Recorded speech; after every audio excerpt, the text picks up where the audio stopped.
First strike. The Drachnid warships emerged from hyperspace in perfect formation, their obsidian hulls absorbing what little starlight reached this far corner of space. Admiral Krastvul stood on his command deck, mandibles clicking with anticipation as he surveyed the small human colony below. Beta Centauri IV, barely 50,000 settlers, minimal defenses, and completely isolated from Earth's main fleet. Status report, he commanded, his translator converting the clicks and whistles of his native tongue into standard galactic common. Their orbital defense grid is primitive. Admiral, his tactical officer responded. Simple kinetic barriers and a handful of automated defense platforms. The humans don't even maintain a permanent military presence here. Krastvul's compound eyes gleamed. The Drachnid Empire had watched humanity's rapid expansion into space with growing concern. These upstart primates had gone from primitive combustion engines to faster-than-light travel in less than 2 centuries. Such unprecedented growth needed to be checked, and what better way than to make an example of one of their vulnerable colonies? Begin the attack, he ordered. Standard conquest protocol. Disable their communications first, then methodically destroy their infrastructure. I want them to have time to realize how helpless they are before we finish them. The first salvos from his fleet struck the orbital platforms, destroying them with surgical precision. He watched with satisfaction as the colony's lights flickered and died, their power grid collapsing under his ship's assault. Everything was proceeding exactly as planned. Then his sensor officer's voice cracked with alarm. Admiral, multiple quantum signatures detected. Ships emerging from everywhere. The space around Beta Centauri IV seemed to tear itself apart as hundreds of human vessels materialized. They hadn't jumped in from hyperspace. They had been there the whole time, hidden by technology the Drachnids had never seen before. Impossible, Krastvul whispered. Their stealth technology shouldn't be this advanced. We monitored their development. They shouldn't be capable of. His words were cut short as the first human ship opened fire. The beam that lanced out from its prow wasn't the crude plasma weapon he'd expected. Instead, it was a concentrated stream of what his sensors identified as antimatter.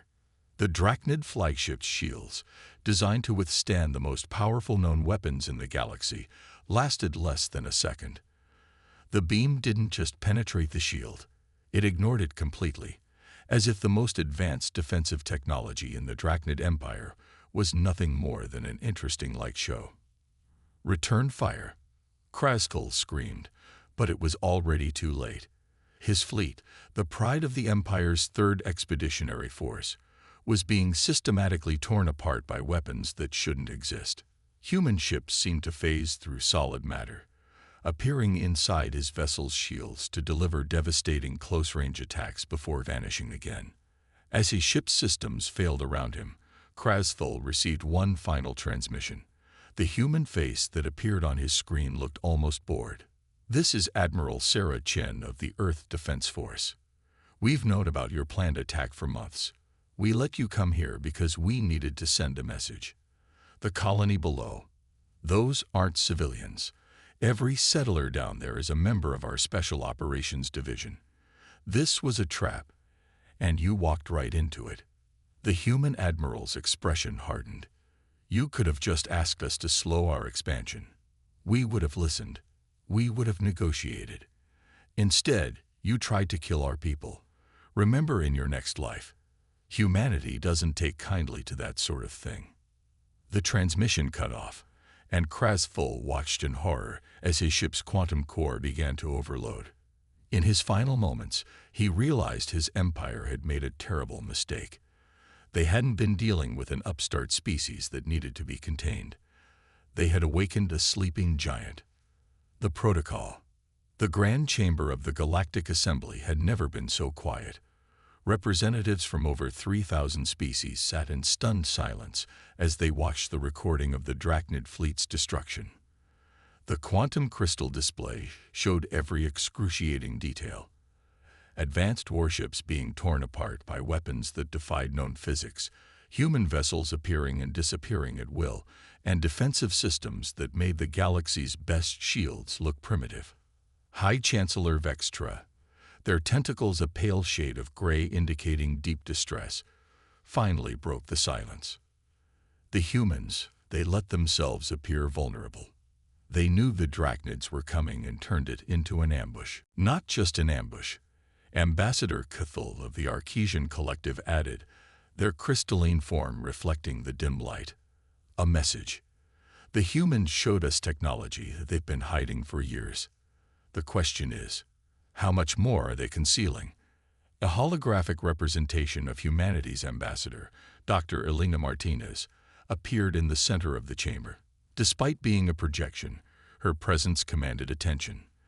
The Assembly had requested this emergency session, and protocol dictated that species under discussion had the right to observe and respond.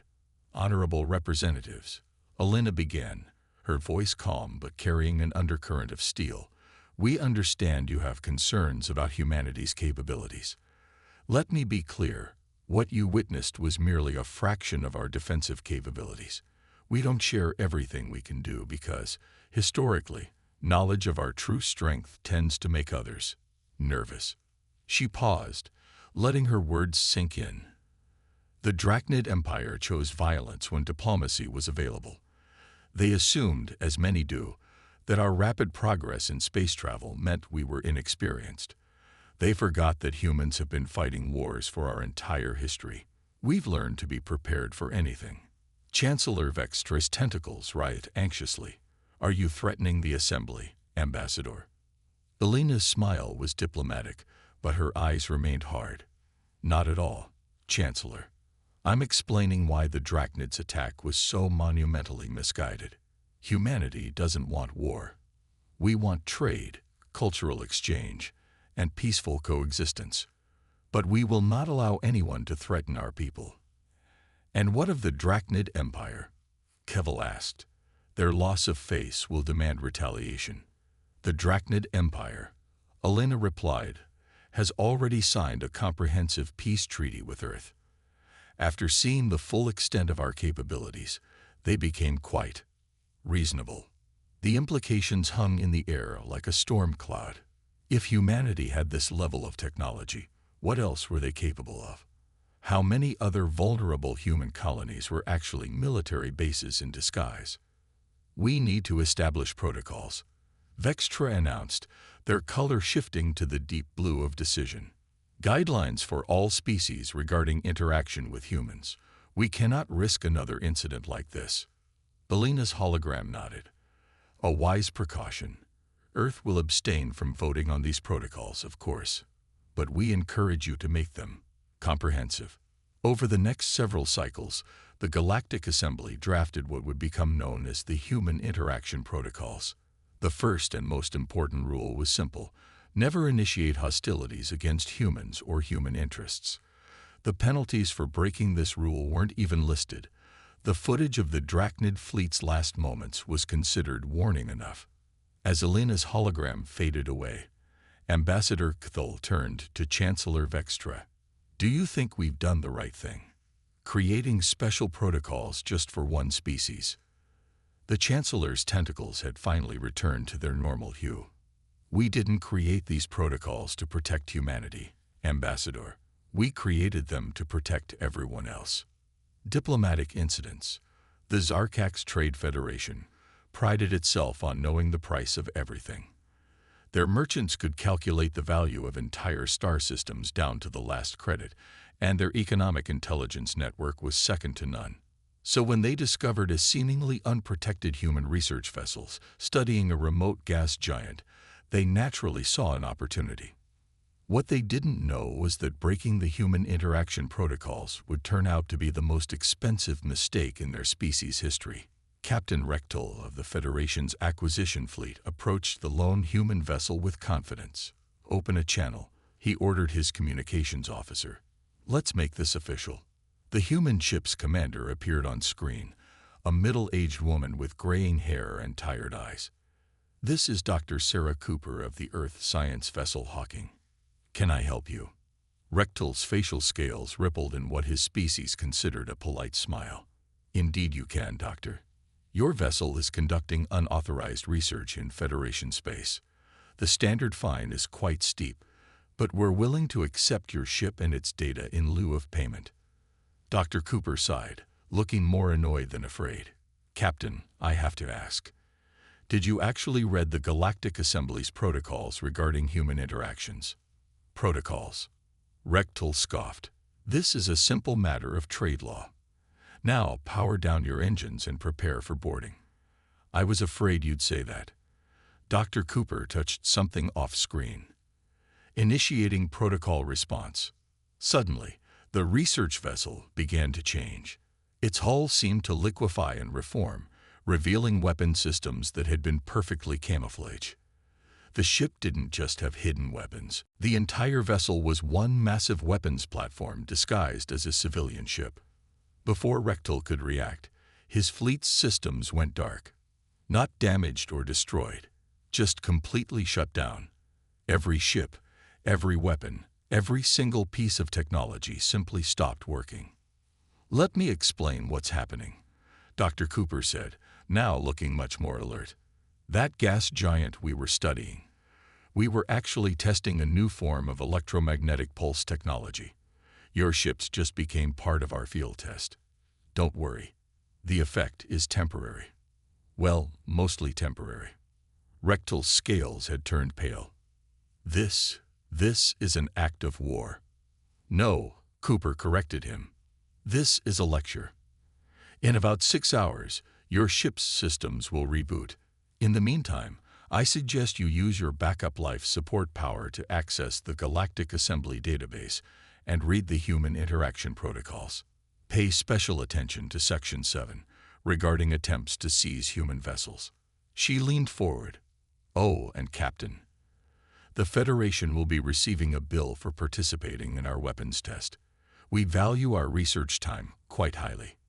3 days later, in the Galactic Assembly's Grand Chamber, the Zarkax representative was trying to explain why their most prestigious trade fleet had been found drifting powerless around a gas giant. They were conducting illegal research. The representative insisted, though his scales had lost all color. Chancellor Vextra's tentacles rippled with what might have been amusement. "Actually, the humans filed their research permits 6 months ago. They were perfectly within their rights. You, however, violated at least 3 sections of the human interaction protocols." "But the protocols are ridiculous," another member shouted. "Why should one species have such special treatment?" Ambassador Kithal's crystalline form chimed softly, their species equivalent of laughter. "Because, my friend, that one species could have destroyed the Zarkax fleet. Instead, they chose to deliver a lesson. A rather expensive lesson. True, but far kinder than the alternatives." The assembly chambers buzzed with nervous conversation. The humans had once again demonstrated their technological superiority, but in a way that showcased both their power and their restraint. They hadn't just defeated the Zarkax, they had humiliated them, turned them into an object lesson, and then billed them for the privilege. In the observation gallery, Dr. Elena Martinez smiled quietly to herself. The protocols existed for a reason, and sometimes the best way to teach that reason was through practical demonstration. The Zarkax had learned their lesson, and word of this incident would spread quickly through the galaxy's trading networks. After all, the price of ignorance regarding humanity's capabilities was becoming increasingly well documented. The challenge. The Nexer Dominion was young, powerful, and absolutely certain of their superiority. Having achieved faster-than-light travel just decades ago, they had rapidly conquered several neighboring species through superior technology and ruthless efficiency. Their quantum-based weapons could shatter planets, their ships could outmaneuver anything in known space, and their artificial intelligence networks could predict enemy movements before they happened. Supreme Commander Arxis stood before the Dominion's War Council, his bioluminescent markings pulsing with excitement. "The humans are overrated," he declared. "We've analyzed every reported incident. The Drachnid defeat, clearly exaggerated. The Zarkax incident, simple electronic warfare, nothing more. These protocols exist only because the older species are afraid of change. The council chamber, a vast sphere of living crystal that amplified and transmitted thoughts, hummed with agreement. The Nexar had never lost a war, never failed to conquer a target. Why should humans be any different? The plan is simple, Arxis continued.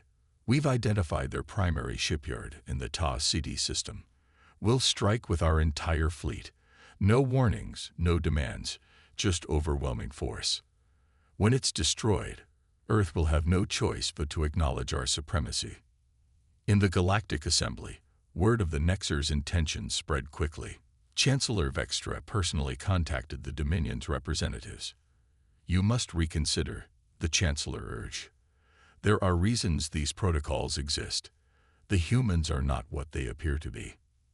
The Nexar diplomat smiled condescendingly. We appreciate your concern, Chancellor, but the Dominion fears no one. The humans have grown soft, protected by your protocols. It's time someone showed the galaxy their true measure. When Dr. Elena Martinez was informed of the impending attack, her only response was to shake her head sadly. Have the Assembly send observers, she said. They should witness what happens when the protocols are ignored completely. The Nexar attack fleet arrived at Ta City with overwhelming force. 5,000 ships, their quantum weapons primed, their AI networks scanning for any sign of human defenses. Supreme Commander Arxis stood proudly on his bridge as they approached the shipyard. Strange, his sensor officer reported. We're detecting no defensive systems, no shields, not even basic security measures. The shipyard appears completely unprotected. Arxis's markings pulsed with triumph. As I suspected, they'd grown complacent. All ships, prepare tow. He never finished the order. The space around his fleet suddenly changed. Stars shifted position, distances warped, and reality itself seemed to twist. Every single one of their quantum weapons simultaneously deactivated. A human voice echoed through every ship in the fleet, speaking perfect Nexar. Interesting fact about quantum weapons, it said conversationally. They rely on a stable quantum framework to function. We discovered how to locally alter quantum fields centuries ago. We just don't usually mention it. Arxis watched in horror as his mighty fleet began to drift helplessly. Not just powerless, their technology was being completely rewritten at the quantum level. Ships transformed into abstract sculptures, weapons turned into art installations, and their advanced AI networks were reduced to running simple entertainment programs. The voice continued. The shipyard you're seeing is a projection. We moved the real one when we detected your fleet assembling. Right now, you're inside what we call a quantum reconstruction field. Don't worry, the process isn't permanent. Your ships will be restored to normal functioning in about a week. We've taken the liberty of redecorating them a bit, though. We think the new designs are quite artistic. Through the windows of his command ship, Arxis could see the result. His once mighty warships now resembled abstract sculptures, their fearsome weapons transformed into elegant artistic flourishes. The Dominion's pride and joy had been turned into a traveling art exhibition. Oh, and one more thing, the human voice added. We've registered your fleet as a performance art piece with the Galactic Assembly's Cultural Division. You'll be receiving invitations to various art shows across the galaxy. We suggest accepting them. It would be rude to disappoint your new audience. In the assembly chambers, the observers watched the recordings in stunned silence. The humans hadn't just defeated the Nexar. They had turned the entire incident into a piece of performance art. A clear message about the futility of violence, rendered in the medium of a converted war fleet. Chancellor Vextra turned to Dr. Martinez. Was this really necessary? Such a dramatic demonstration. Elena smiled. Sometimes, Chancellor, the best way to prevent violence is to show its absurdity. The Nexar wanted to make a statement about power. We simply helped them make a different kind of statement instead.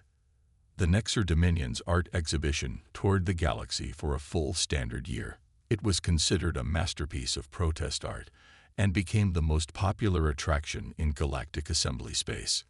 The Nexar, having no choice but to embrace their new role as artistic innovators, eventually became one of the galaxy's leading patrons of the arts. And the protocols. They were updated with a new subsection, specifically warning against assuming that human technological superiority was exaggerated. Never again. The grand archives of the Galactic Assembly were usually silent, but today they echoed with the footsteps of new species representatives coming to study what had become known as the Golden Law. A young crystalline scholar, barely a century old, floated beside Ambassador Cathal, their crystalline forms refracting the soft light of the archive's quantum displays. "Teacher," the young scholar chimed softly, "why do we begin every diplomatic training with these human incident records? Surely there are other important laws to study first." Cathal's form sparkled, a gesture of wise amusement. "Watch this historical recording. It's from the day the Assembly made the protocols official law." The display shimmered to life, showing the Assembly chamber from 50 years ago. Dr. Elena Martinez stood at the center, but this time not as a hologram. She was physically present, a rarity that emphasized the importance of the occasion. "Distinguished representatives," Elena began, her voice carrying to every corner of the chamber, "you've all seen the incidents. The Drachnid attack, the Zarkak's miscalculation, the Nexer's artistic contribution. Each species learned the same lesson in different ways. Today, I'm here to tell you why." She gestured, and the chamber's displays filled with images. Earth's oceans, mountains, deserts, and cities. Humanity evolved on a death world. Our planet tried to kill us with everything it had. Extreme temperatures, natural disasters, countless predators. We survived not by being the strongest or fastest, but by being the most adaptable. The images changed to show human history. Cave paintings to spacecraft, spears to quantum weapons. We went from throwing rocks to reaching the stars in a fraction of the time it took most species. Not because we're superior, but because we never stopped preparing for the worst. Every human invention, every advancement, came from our need to survive. Chancellor Vextra's tentacles rippled thoughtfully. "Yet you hide your true capabilities. Why?" Elena smiled. "Because the last thing we want is an arms race. We show exactly as much power as needed to resolve each situation. No more, no less. The Drachnids needed a show of force. The Zarkaks needed a lesson in economics. The Nexer needed to learn humility through humor. We adapt our response to each challenge." She paused, looking around the chamber. "But make no mistake, what you've seen isn't even close to our full capabilities. We don't share those because we genuinely want peace. We want trade, cultural exchange, and friendship. The protocols exist not to give us special treatment, but to prevent us from ever having to show what we can really do." The recording shifted to show various incidents over the years. Human ships casually ignoring what should have been unbreakable laws of physics. Human diplomats resolving centuries-old conflicts with seemingly impossible solutions. Human scientists accidentally demonstrating technology that shouldn't exist. "That's why we study these records," Phil explained to the young scholar. "The Golden Law isn't just about avoiding conflict with humans. It's about understanding why they are the way they are. They're not cruel or aggressive. They're simply prepared for anything." "But surely someone will eventually challenge them again," the scholar asked. "Some species must think they can succeed where others failed." Thul's crystalline form chimed with laughter. "Oh, they try. Every few decades, some young race discovers an ultimate weapon or unbeatable strategy. And every time, the humans find a new way to teach the same lesson. The Drachnids became a cautionary tale. The Zarkaks became a case study in economics. The Nexer became artists. Each challenge to human dominance ends not just in defeat, but in transformation." The young scholar pulsed with curiosity. And what happened to the races that submitted peacefully, that respected the protocols? "They thrived," Cull answered. "Earth became the galaxy's greatest trading partner. Human universities attract the brightest minds from every species. Their entertainment and art spread across the stars. They helped cure diseases, solve energy crises, and prevent natural disasters. All they asked in return was that no one forced them to demonstrate their full power. The archive's displays showed current images, human and alien children playing together in zero-gravity parks, mixed species research teams making breakthrough discoveries, galactic culture enriched by human creativity, and alien perspectives merged together. The golden law exists, Cull concluded, because humanity gave us a simple choice. We could fight them and become cautionary tales, or work with them and reach the stars. The wise choice was obvious. As if to emphasize the point, a human researcher walked past their display, casually carrying what appeared to be a contained singularity as if it were a coffee cup. The young scholar's crystalline form vibrated with newfound understanding. The most important rule in the galaxy wasn't just about avoiding conflict with humans. It was about recognizing that some species are best approached with respect, friendship, and a healthy appreciation for their capacity to turn warships into art galleries. After all, as the saying went in diplomatic circles, if you have to fight humans, you've already lost. If you're friends with humans, you've already won.